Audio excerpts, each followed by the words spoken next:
ये आकाशवाणी रायपुर है। प्रादेशिक समाचार बुलेटिन के साथ मैं शुभ्रा भट्टाचार्य।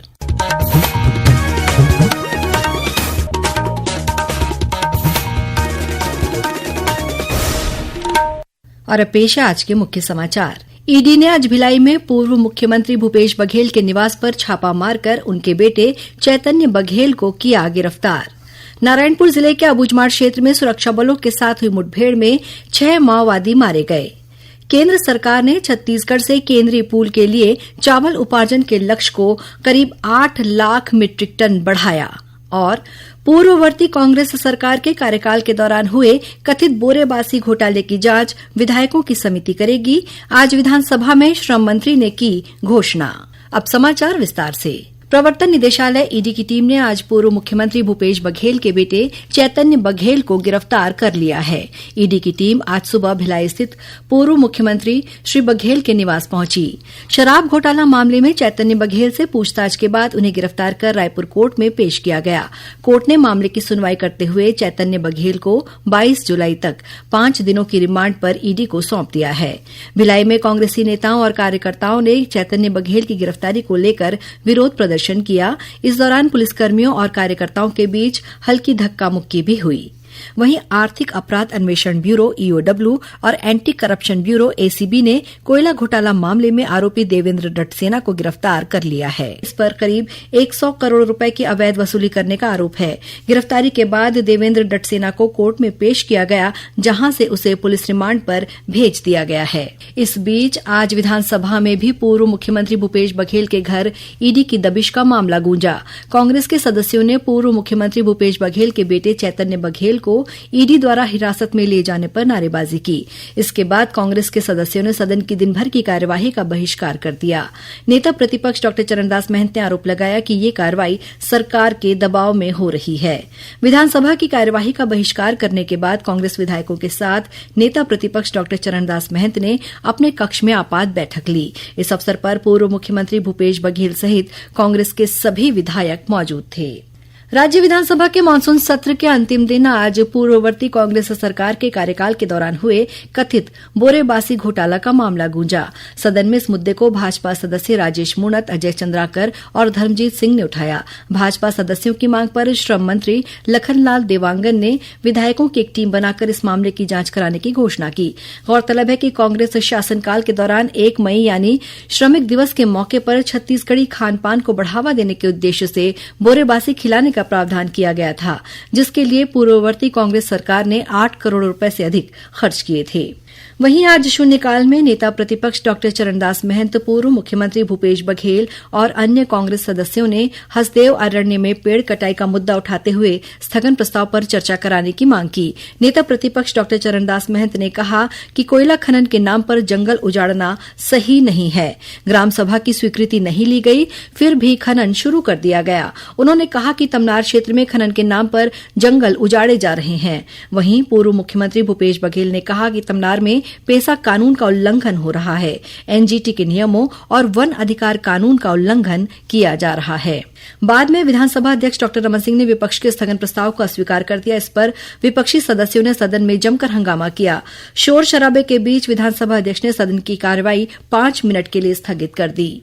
नारायणपुर जिले के अबूझमाड़ क्षेत्र में सुरक्षा बलों के साथ हुई मुठभेड़ में 6 माओवादी मारे गए हैं। इनके शव बरामद कर लिए गए हैं। मौके से AK-47 और SLR राइफल सहित बड़ी मात्रा में हथियार भी बरामद किए गए हैं। मिली जानकारी के अनुसार अबूझमाड़ इलाके में माओवादियों की उपस्थिति की सूचना पर सुरक्षा बलों की संयुक्त टीम को सर्च अभियान पर रवाना किया गया था। आज दोपहर से सुरक्षा बलों और माओवादियों के बीच रुक रुक कर मुठभेड़ जारी है। अब तक 6 माओवादियों के शव घटनास्थल से मिले हैं।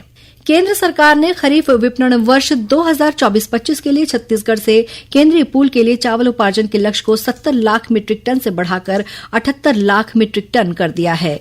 मुख्यमंत्री विष्णुदेव साय ने इस निर्णय के लिए प्रधानमंत्री नरेंद्र मोदी तथा केंद्रीय खाद्य और सार्वजनिक वितरण मंत्री प्रहलाद जोशी के प्रति आभार प्रकट किया है। उन्होंने सोशल मीडिया पोस्ट में कहा कि केंद्र सरकार द्वारा 8 लाख मीट्रिक टन अतिरिक्त धान खरीदने की स्वीकृति किसानों के परिश्रम को मान्यता देने वाला कदम है। ये न केवल उनकी आय में वृद्धि करेगा, बल्कि छत्तीसगढ़ की कृषि अर्थव्यवस्था को मजबूती प्रदान करेगा। प्रादेशिक समाचार आप आकाशवाणी रायपुर से सुन रहे हैं। छत्तीसगढ़ की खबरों से है आपका वास्ता और खबरों की विश्वसनीयता से है हमारा वास्ता।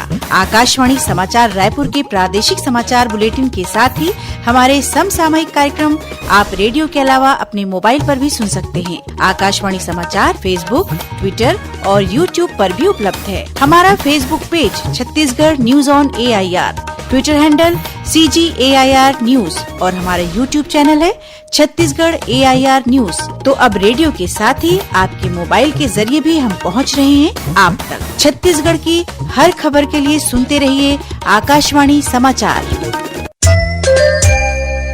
और अब आगे बढ़ते हैं बाकी के समाचारों की ओर। श्रोताओं, प्रादेशिक समाचार एकांश का समसामयिक विषयों पर आधारित कार्यक्रम बातों बातों में इस बार प्रदेश में किसानों को खाद की आपूर्ति सुनिश्चित करने के लिए राज्य सरकार द्वारा उठाए जा रहे कदमों के बारे में कृषि मंत्री रामविचार नेताम से ली गई विशेष भेंटवार्ता का प्रसारण किया जाएगा। इस कार्यक्रम का प्रसारण कल 19 जुलाई को FM चैनल पर सुबह 9 बजे से और प्राइमरी चैनल पर सुबह 10:30 बजे से किया जाएगा। इसे छत्तीसगढ़ स्थित आकाशवाणी के सभी केंद्र रिले करेंगे। कल नवा रायपुर में आयोजित एक कार्यक्रम छत्तीसगढ़ अंजोर विजन 2047 का विमोचन किया गया। मुख्यमंत्री विष्णुदेव साय ने इस दस्तावेज को जारी करते हुए कहा कि ये दस्तावेज केवल शब्दों का संकलन नहीं बल्कि आत्मनिर्भर, समृद्ध और विकसित छत्तीसगढ़ के निर्माण का एक ठोस संकल्प और स्पष्ट दिशा है। उन्होंने कहा कि विजन प्रधानमंत्री नरेंद्र मोदी के विकसित भारत 2047 के संकल्प से प्रेरित है और छत्तीसगढ़ को भारत के अग्रणी और विकसित राज्य में शामिल करने के लिए मार्गदर्शन प्रदान करेगा। मुख्यमंत्री ने इस बात पर विशेष बल दिया कि विकसित भारत की भव्य इमारत को ऊर्जावान बनाने में छत्तीसगढ़ पावर हाउस की भूमिका निभाएगा।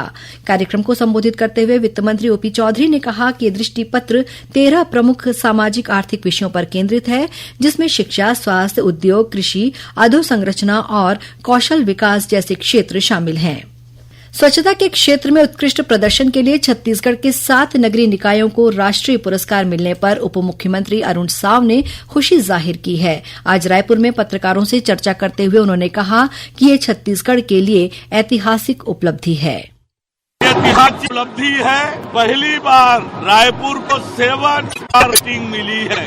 इसी तरह से बिलासपुर, कुम्हारी और बिल्हा के अपने कैटेगरी में राष्ट्रीय स्तर पर अपना अलग स्थान पहचान बनाए और 169 में से 115 निकायों को रेट स्थान मिला है। मैं सभी को बहुत बधाई और शुभकामनाएं देता हूं। विशेषकर स्वच्छता दीदी, स्वच्छता मित्रों को मैं बहुत बधाई देता हूं। राष्ट्रपति द्रौपदी मुर्मू ने कल नई दिल्ली में स्वच्छ सर्वेक्षण के तहत छत्तीसगढ़ के 7 नगरीय निकायों को राष्ट्रीय पुरस्कार से सम्मानित किया था। और अब पेश है मौसम का हाल। मौसम विभाग के अनुसार कल प्रदेश के कुछ स्थानों पर हल्की से मध्यम वर्षा होने या गरज चमक के साथ छींटे पड़ने की संभावना है। प्रदेश के 1-2 स्थानों पर वज्रपात होने की भी संभावना व्यक्त की गई है। और अब कुछ समाचार संक्षेप में। छत्तीसगढ़ व्यावसायिक परीक्षा मंडल द्वारा आबकारी आरक्षक के पदों पर भर्ती के लिए प्रवेश परीक्षा 27 जुलाई को आयोजित की जाएगी। प्रदेश में खराब सड़कों और बिजली की बढ़ी दरों के विरोध में आज कांग्रेस कार्यकर्ताओं ने विभिन्न विकासखंडों में प्रदर्शन किया। रायपुर स्थित राष्ट्रीय सांख्यिकी कार्यालय द्वारा राष्ट्रीय प्रतिदर्श सर्वेक्षण की 75वीं वर्षगांठ के अवसर पर आज रायपुर में राष्ट्रव्यापी प्रश्नोत्तरी प्रतियोगिता का आयोजन किया गया। इस प्रतियोगिता में प्रदेश के विभिन्न महाविद्यालयों और विश्वविद्यालयों के विद्यार्थियों ने हिस्सा लिया। कोरबा जिले के कुसमुंडा स्थित SCCL के मुख्य महाप्रबंधक कार्यालय में भू विस्थापित महिलाओं ने प्रदर्शन किया। इन महिलाओं का आरोप है कि SCCL द्वारा उनकी जमीन अधिग्रहित कर ली गई थी, लेकिन अभी तक उन्हें रोजगार नहीं दिया गया। कबीरधाम जिले में आचार्य पंथ श्री गंध मुनि नाम साहेब शासकीय स्नातकोत्तर महाविद्यालय के प्राचार्य और एक कर्मचारी के खिलाफ कॉलेज प्रबंधन ने FIR दर्ज कराई है। इन पर करीब 1,25,00,000 रुपए गबन करने का आरोप है। और मोहला मानपुर अंबागढ़ चौकी जिले के ग्राम घोटिया में खेत में काम कर रहे एक छात्र की करंट लगने से मौत हो गई है। अंत में मुख्य समाचार एक बार फिर। ईडी ने आज भिलाई में पूर्व मुख्यमंत्री भूपेश बघेल के निवास पर छापा मारकर उनके बेटे चैतन्य बघेल को किया गिरफ्तार। नारायणपुर जिले के अबूझमाड़ क्षेत्र में सुरक्षा बलों के साथ हुई मुठभेड़ में 6 माओवादी मारे गए। केंद्र सरकार ने छत्तीसगढ़ से केंद्रीय पूल के लिए चावल उपार्जन के लक्ष्य को करीब 8 लाख मीट्रिक टन बढ़ाया। और पूर्ववर्ती कांग्रेस सरकार के कार्यकाल के दौरान हुए कथित बोरेबासी घोटाले की जांच विधायकों की समिति करेगी। आज विधानसभा में श्रम मंत्री ने की घोषणा।